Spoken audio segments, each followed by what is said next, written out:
In this video, I'm going to be giving you a basic understanding of terminology on how to read charts, candlesticks, bullish, bearish environments, and we're going to be going over that in this video. My name's Tyler, and welcome to video number 5 on our free YouTube day trading course for beginners. If you want to stay up to date on the next video that comes out, be sure to like and subscribe. Let's go ahead and jump into the video. The building blocks to understanding how price moves is understanding 4 things: high, open, low, and close. And we're going to be going over that right here. When we're looking at an up close candle or a green candle, a candle that moved higher, we know that it closed higher. So opening price is the low of the body and the closed price is the top of the body. Now the green bulky area is what we call the body of the candle. This is from where it opened to where it closed. Now you can see on these candlesticks that there's more than just the bodies. You can see what we call the wicks. The wicks are the portion of price action that go above where it closed. So we can see that it went higher to this level right here, 21,388, and it had a very small wick on the bottom right here, showing you that it went just a little bit below. Let's look at a candle with a bigger wick. We see on this green close candle that it opened right here. This is the opening price. Why does this make sense that it's the opening price? Because this on the previous candle is the closed price. Now I'm looking at a 1-minute chart. It will change for every chart you look at. Right here is a 5-minute chart. Right here is an hourly chart that we would be looking at. So let's take a look at this 15-minute chart right here. We can see that we have our opening price right here. Why is it our opening price? Because the previous candle had a closing price right here. Open, high, low, close. Then it jumps to the next candle. Now you'll see a little bit of a gap. We'll go into that later. That is a volume imbalance, and we'll get into that in another video. Here is now our open, low, high, closed. Now you can see that if we close here on a green candle, where are we going to open? Well, we open close to the closed price of the previous candle. That means on a down closed candle, it's the exact opposite. This is going to be our opening price on a down closed candle. We see our high, which is right here. And then we see it expand lower and create a low in the form of a wick. But then it comes back up and closes right here. And then you can see it goes on and on. Open, close, open, close, open, and close.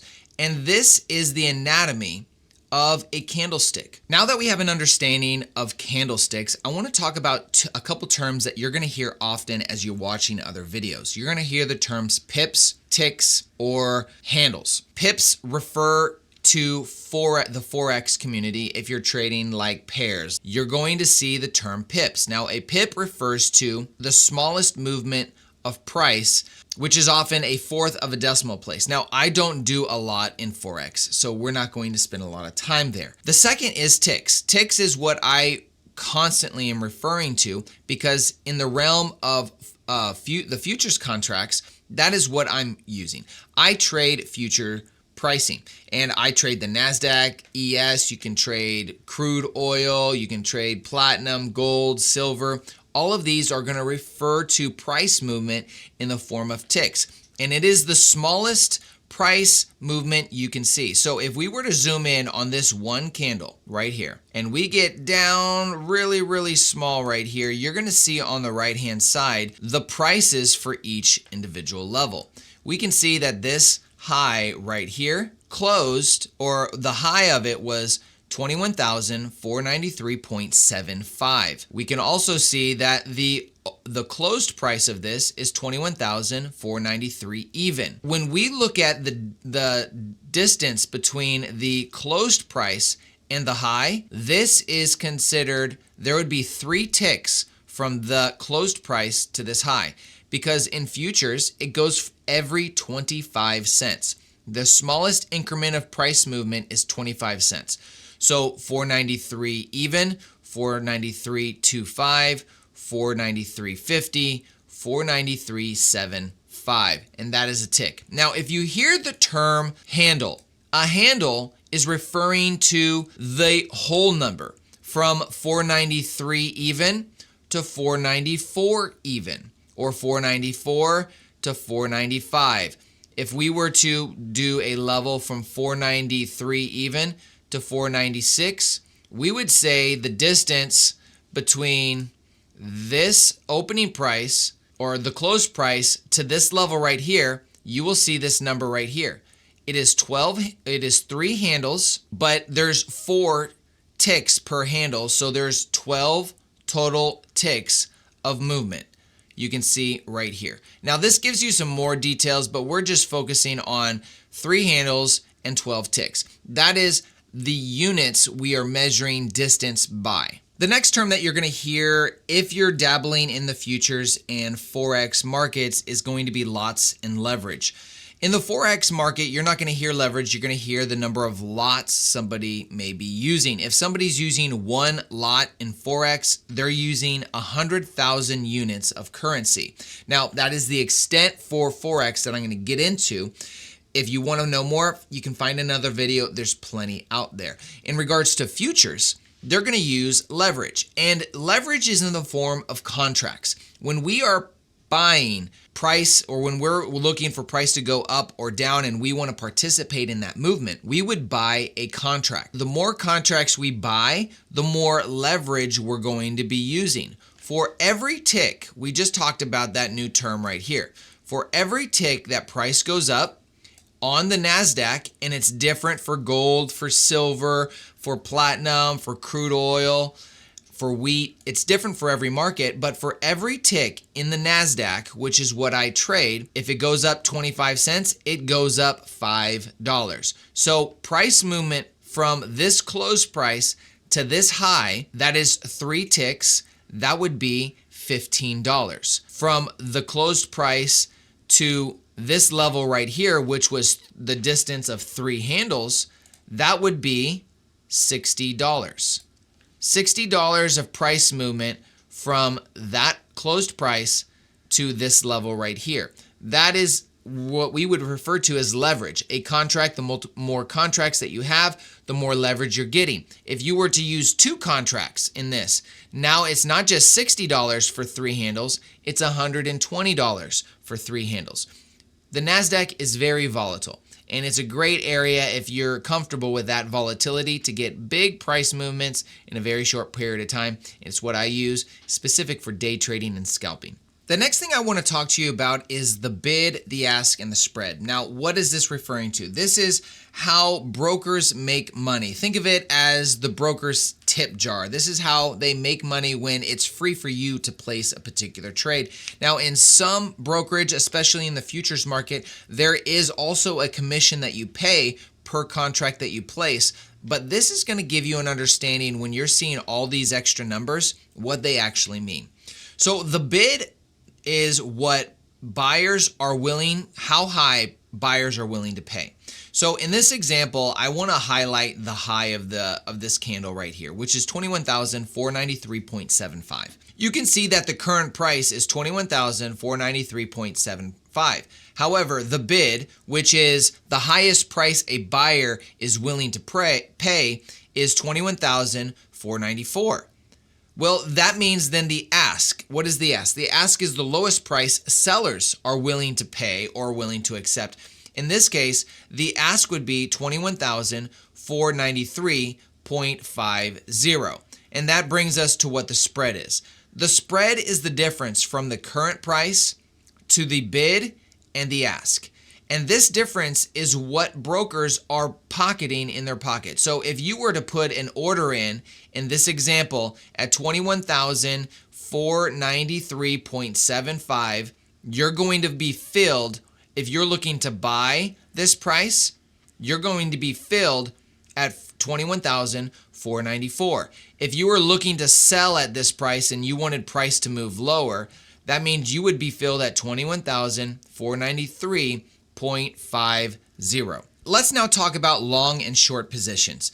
This has been very, very confusing for many people. And when I first was getting into day trading, I couldn't understand how you could buy something that you didn't own.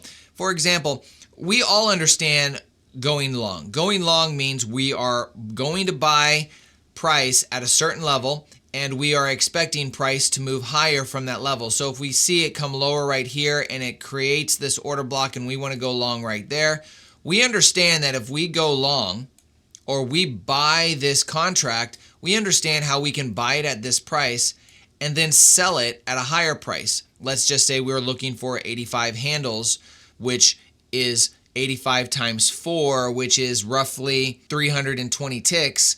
That is what we would be. We understand that we can buy it here and we can sell it at a higher price. However, you can also do the same going lower. You can actually borrow a contract that you don't own and then sell it back or buy it back at a lower price. So if you borrow a contract at this price right here, which is $21,547, you borrow one contract of that, and then price drops, you are now going to make the difference.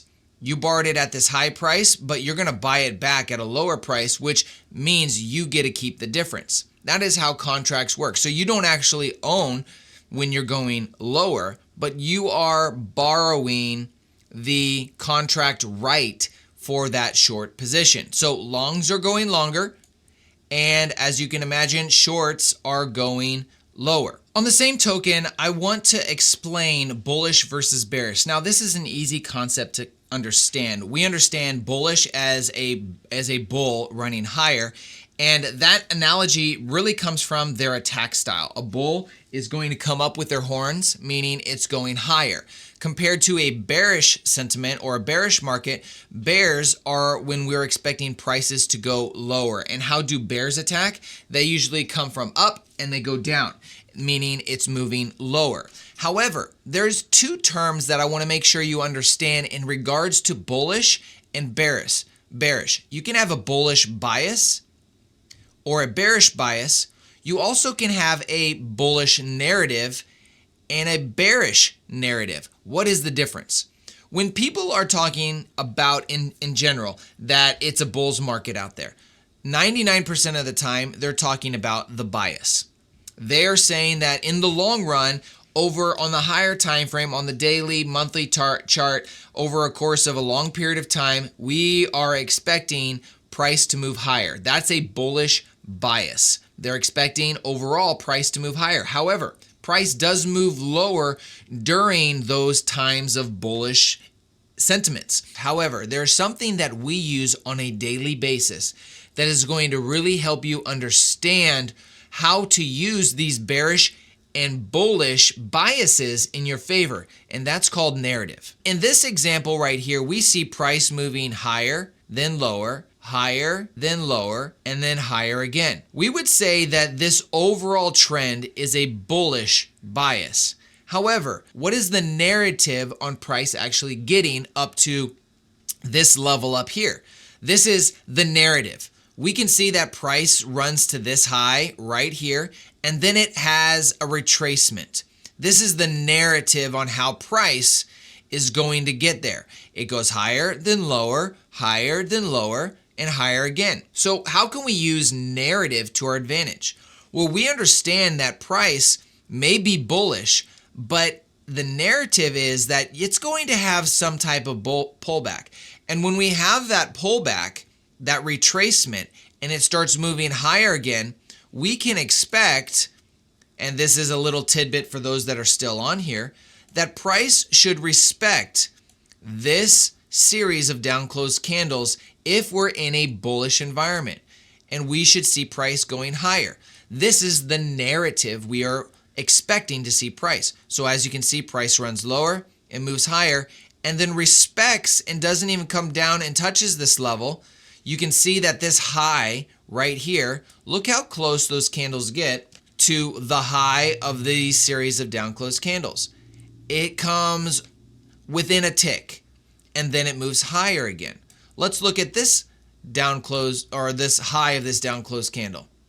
You can see how price finds its respect until it hits its place of terminus, and then it begins to run lower. This is what we call as narrative. And when we are looking at price, we are using the combination of a bias with the narrative on how it's actually going to get to that level that we use when we're trying to figure out our trade and our setup, using the PD arrays that we're going to be explaining in this course. Now that we got a basic understanding of our candlesticks and basic terminology, we're going to go into understanding how price moves. We're going to be going over liquidity and imbalances. It's going to be a great video. We'll see you there.